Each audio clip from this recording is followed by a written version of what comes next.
Pedestrian atau fasilitas trotoar bagi pejalan kaki di kota metropolitan terbesar kedua di Indonesia ini tampaknya masih menjadi masalah. Apa saja evaluasi dan solusi yang ditawarkan oleh DPRD Kota Surabaya? Selengkapnya akan kita bahas di Dialog Buletin Jatim bersama saya, Belinda Firda.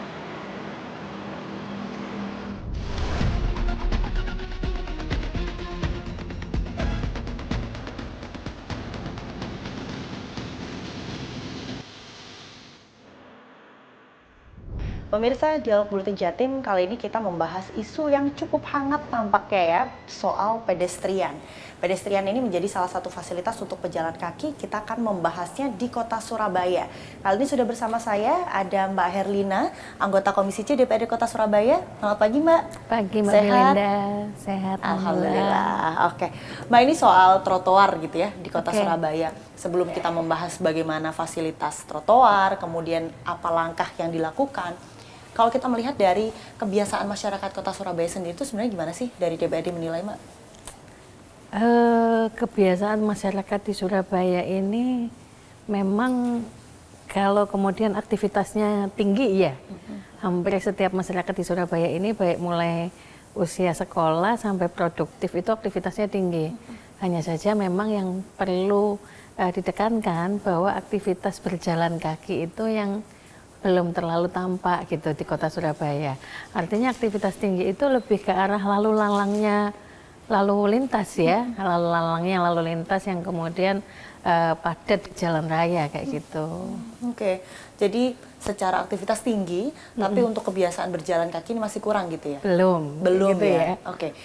Nah, kalau dilihat Mbak, apakah memang budaya jalan kaki ini masyarakat Surabaya belum sadar akan pentingnya itu, atau justru karena dilihat dari fasilitasnya yang masih belum memadai? Oke, sebenarnya kalau kemudian belum sadar itu saya nggak bisa mengatakan sepenuhnya begitu ya, karena kalau saya lihat kan sekarang habitnya berolahraga itu kan sudah semakin membaik gitu ya. Ada jogging, kemudian kalau dulu sih bersepeda, sekarang trennya lebih ke arah lari, jogging kayak gitu itu. Tapi kemudian di batasan ketika pagi hari, sore hari di lapangan seperti itu. Sementara sebenarnya kebiasaan jangka panjang ini kalau kita lihat di negara-negara yang sudah maju, ini adalah sebuah proyeksi jangka panjang. Tidak hanya kemudian investasi kesehatan, tapi juga bagaimana kemudian aktivitas berjalan kaki itu juga menjadi salah satu moda penyambung transportasi kayak gitu ya. Nah, kalau disinggung soal moda transportasi, ini juga adalah sebagian teman-teman di Surabaya juga yang sebagian memilih untuk jalan kaki biar menghindari macet, atau untuk, ya karena jaraknya dekat masih terjangkau, tapi mereka sebagian mengeluhkan adanya trotoar ini nggak ada nih, atau lubang nih rusak. Sejauh ini kalau DPRD menilai masyarakat seperti apa?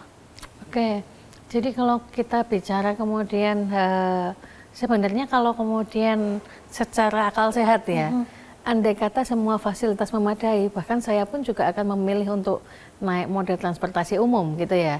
Satu, lebih hemat, efisien, apalagi kemudian dengan waktu yang bisa diprediksi.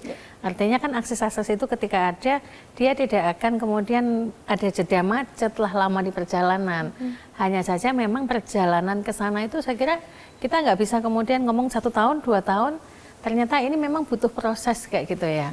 Kalau kita perbandingkan mungkin di Jakarta itu ada MRT, ada busway atau semacamnya gitu ya. Kemudian kalau di Surabaya kita punya Surabaya Bus, tapi kemudian konektivitas antara satu moda transportasi ke yang lain ini masih tidak bisa dikatakan terkoneksi dengan baik.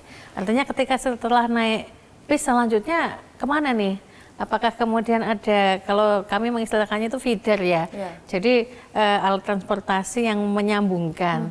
Nah ketika di titik tidak ini apakah kemudian ditempuh dengan bagaimana? Kalau saat ini memang ini kemudian saya mendengar nih beberapa cerita rekan-rekan yang kemudian menggunakan transportasi baik kemudian bus sekolah ataukah Surabaya Bus itu kemudian pakai Gojek untuk kemudian diantaranya. Ya ini saya kira masih merupakan hal yang baik. Tapi memang ada beberapa jarak yang sekiranya itu akan lebih efisien ketika ditempuh dengan berjalan kaki. Nah ini saya kira memang butuh perhatian lebih dari pemerintah maupun dari DPRD terkait dengan penganggarannya. Oke. kita mulai masuk pembahasan bagaimana solusi yang diberikan oleh pemerintah maupun nanti usulan dari DPRD kepada pemerintah. Ini tampaknya tahun ini ada satu pagu khusus untuk merelokasi, maksud kami merenovasi untuk trotoar di Surabaya. Tanggapan dari Mbak Herlina seperti apa? Secara umum itu memang setiap tahun itu akan selalu ada ya untuk perbaikan-perbaikan jalan, baik itu kemudian pedestrian, trotoar itu sendiri, kemudian juga overlay itu penebalan aspal itu, kemudian juga perbaikan akses-akses jalan, ataukah bahkan mungkin membuka akses jalan yang baru. Kalau dulu kan ada mer, kemudian mungkin ada lingkar timur ataukah kemudian lingkar luar seperti itu. Tapi memang yang menjadi salah satu titik untuk kemudian diperhatikan itu adalah perbaikan untuk pedestrian. Berarti mendukung ya DPRD untuk hal ini? Ya, kalau untuk kemudian perbaikan pedestrian saya kira sepenuhnya kami di DPRD juga akan mendukung ya. Karena memang kalau diperbandingkan sebenarnya ini tidak bisa dikatakan luas ataukah kemudian seperti apa. Tapi memang dibutuhkan baik untuk kenyamanan pejalan kaki maupun dari segi estetika kota ya. Oke, Mbak Herlina. Sejauh ini berarti dari tahun ke tahun proyek atau proyek khusus untuk pedestrian sendiri atau pedestrian di Surabaya dari DPRD menilai seperti apa? Secara kualitas atau untuk alokasi anggaran?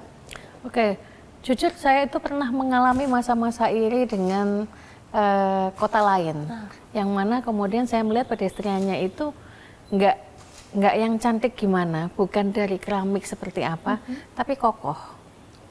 Nah, bahkan kemudian terdengar bahwa ketika mengetes pedestriannya itu oleh kepala daerahnya sampai dilalui dengan hardtop kayak gitu, sehingga membuktikan bahwa pedestrian ini nggak cuma nyaman, bagus, tapi juga kuat. Kenapa perlu kuat? Supaya nggak cepet-cepet melakukan renovasi lagi kayak gitu ya. Kalau kuat kan berarti ketahanannya cukup lama, bisa dipakai dalam jangka waktu yang lama kayak gitu.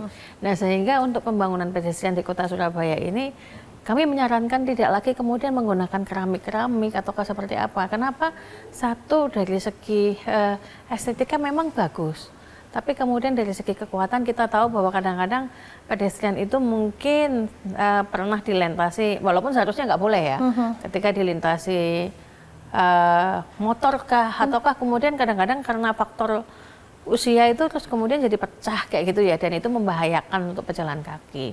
Nah, kami kemudian menyarankan bagaimana kemudian pedestrian itu nantinya akan lebih kuat dan kokoh dengan kemudian mungkin menggunakan batu alam atau semacamnya ya. Jadi memang memiliki ketahanan yang baik, tapi juga kemudian nyaman digunakan untuk pejalan kaki. Singkat Mbak Herlina, sejauh ini sudah ada komunikasi dengan pemerintah terkait perbaikan kualitas?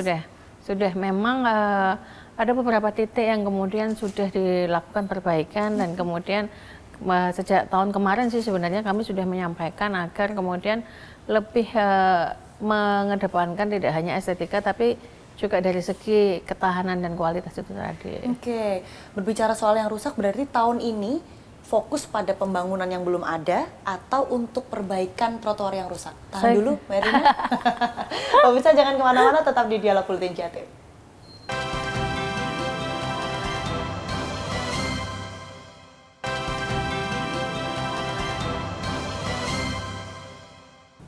Pemirsa, kembali di Dialog Buletin Jatim, kita lanjutkan pembahasan soal trotoar atau pedestrian di kota Surabaya.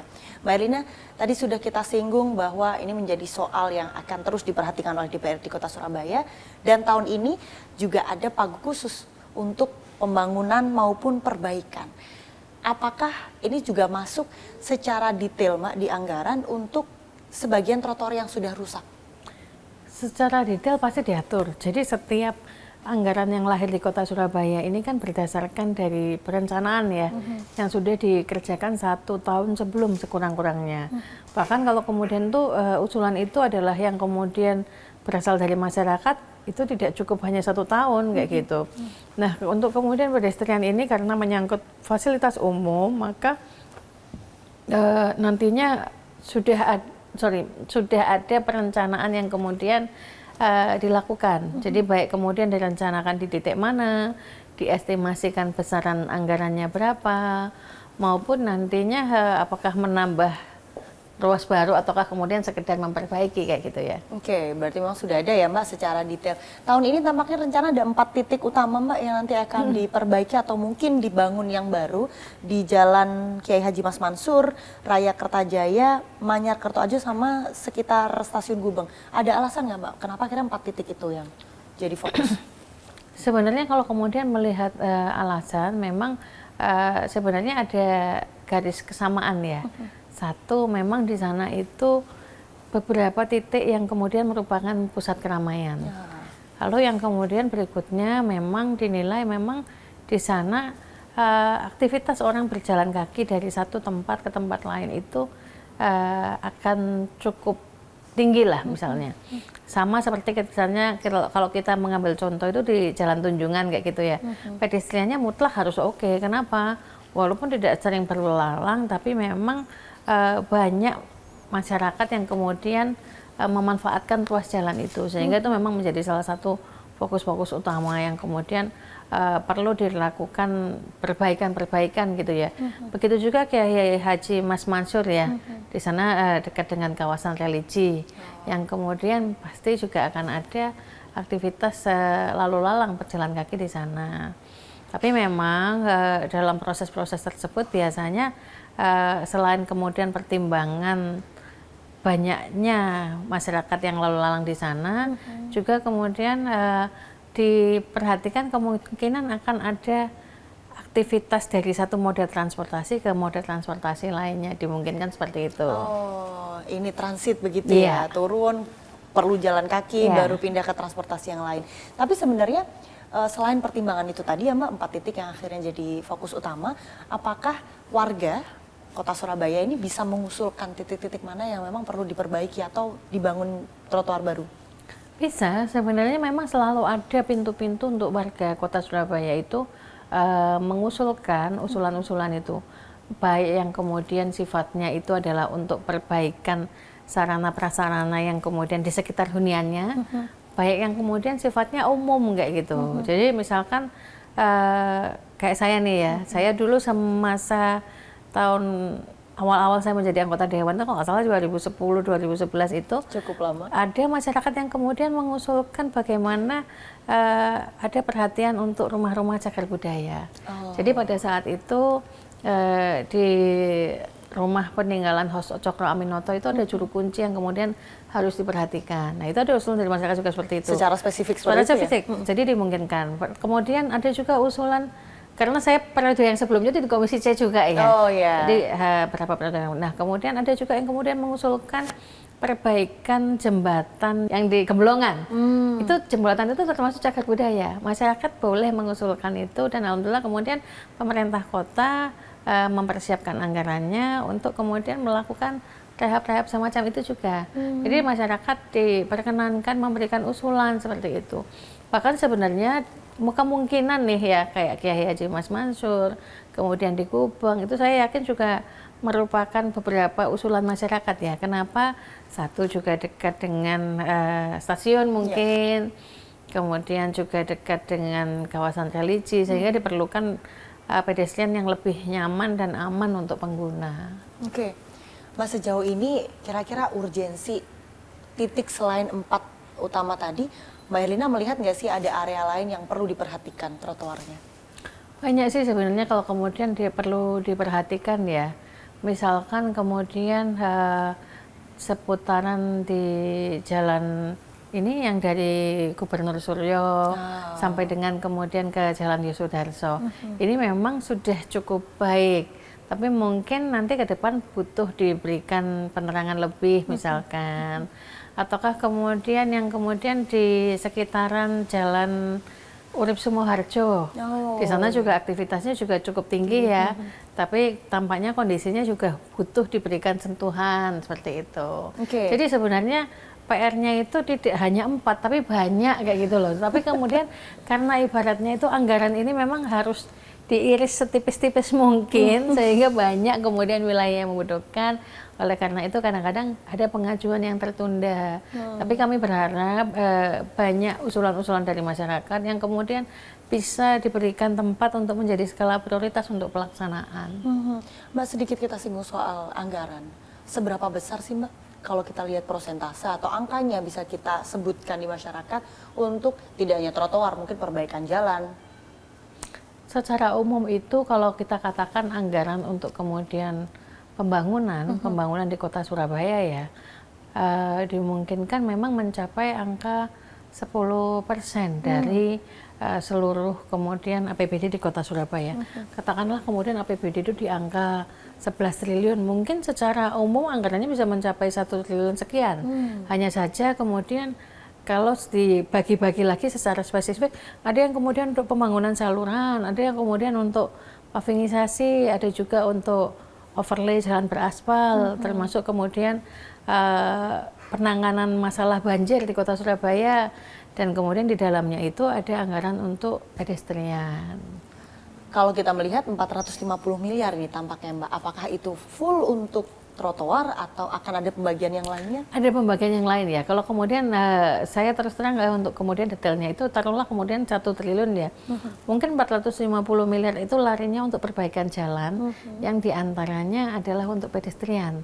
Sisanya mungkin 500 sekian miliar itu adalah untuk saluran seperti itu. Sehingga memang betapa luasnya ya memang Surabaya ini.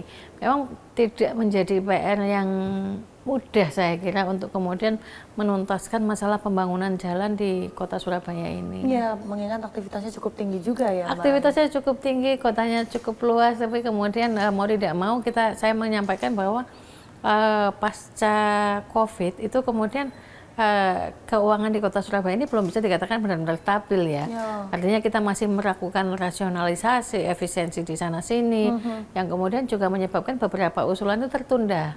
Tapi kami terus mendorong bahwa usulan yang sudah masuk terlebih dahulu, ibaratnya kalau kemudian pelayanan itu kan first in first out kayak gitu ya. Tapi memang ini outnya itu antriannya juga memang cukup panjang. Baik, Mbak Erlina tahan dulu, kita lanjutkan nanti. Kita akan lanjutkan dengan pembahasan masalah-masalah yang di trotoarnya udah bagus.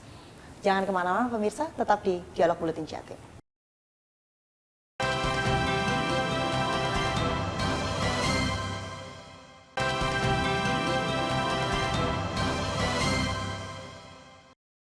Pemirsa, Dialog Buletin Jatim kita lanjutkan membahas soal pedestrian di kota Surabaya. Yang tadi sudah kita singgung adalah pembangunan, kemudian perbaikan. Namun kita tidak menutup mata, ada sebagian pedestrian yang sudah layak dan bisa dilalui oleh pejalan kaki.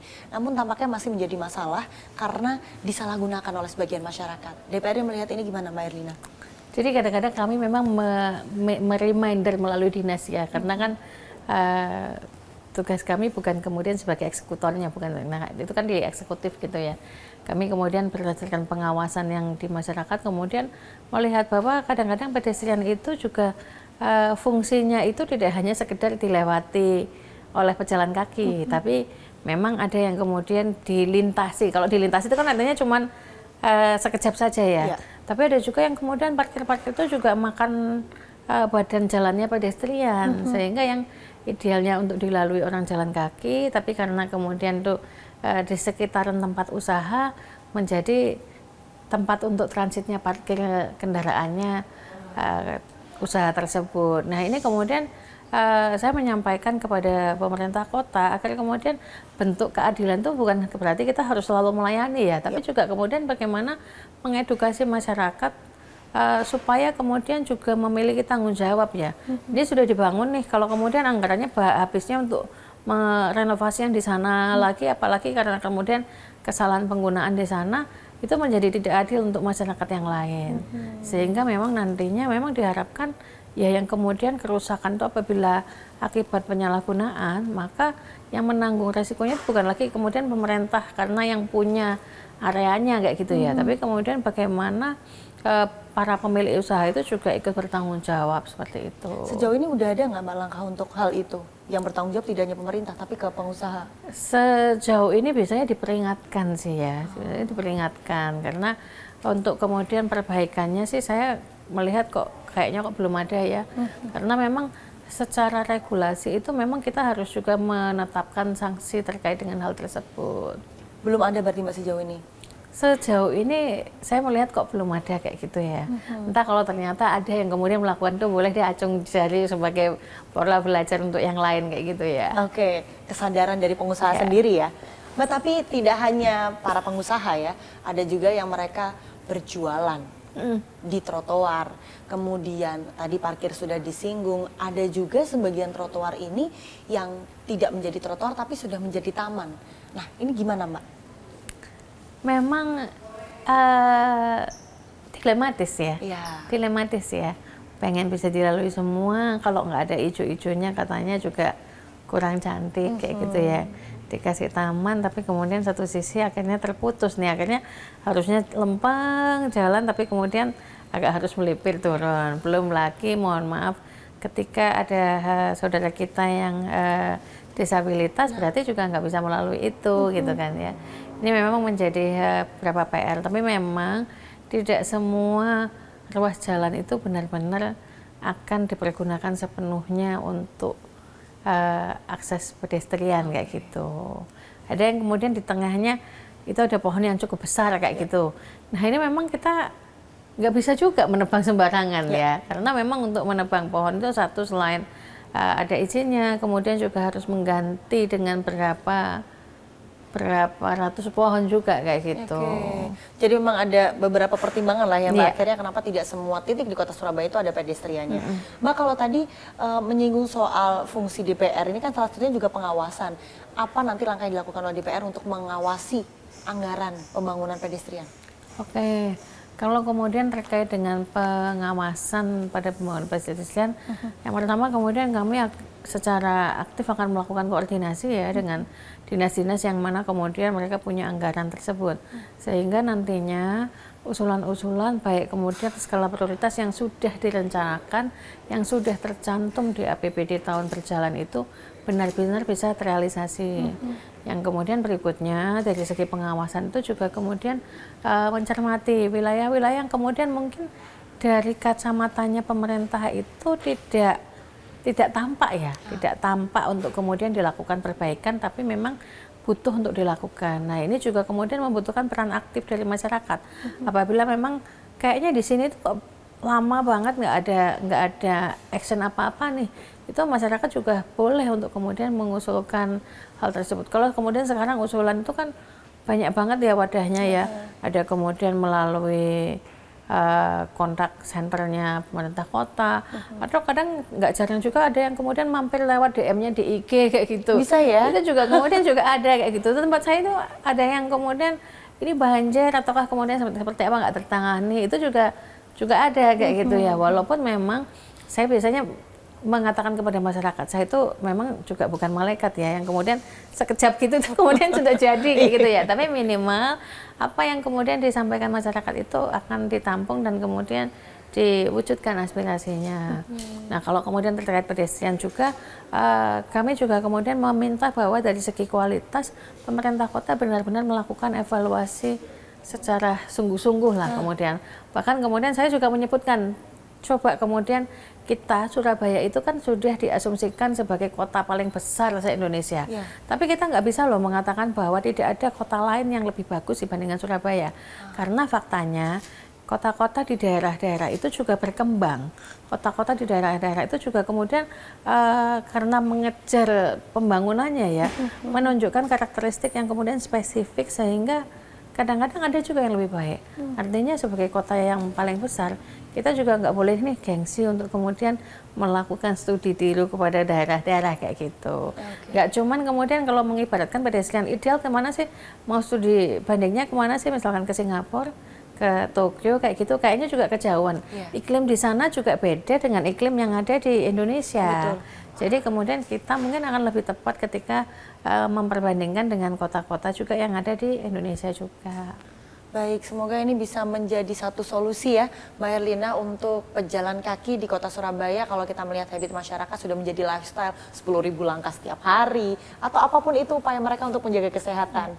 Terima kasih Mbak Herlina, Terima kasih, Mbak solusinya Belinda. semoga ini bisa didengarkan oleh pemerintah kota Surabaya juga terkait bagaimana mengawal kualitas dari perbaikan pedestrian. Semoga sehat selalu Mbak. Sehat selalu, terima kasih. Terima kasih pemirsa, demikian Dialog Buletin Jatim kali ini. Saya Belinda Firda mewakili seluruh kru yang bertugas mengucapkan terima kasih dan sampai jumpa. Terima kasih Mbak. Terima kasih.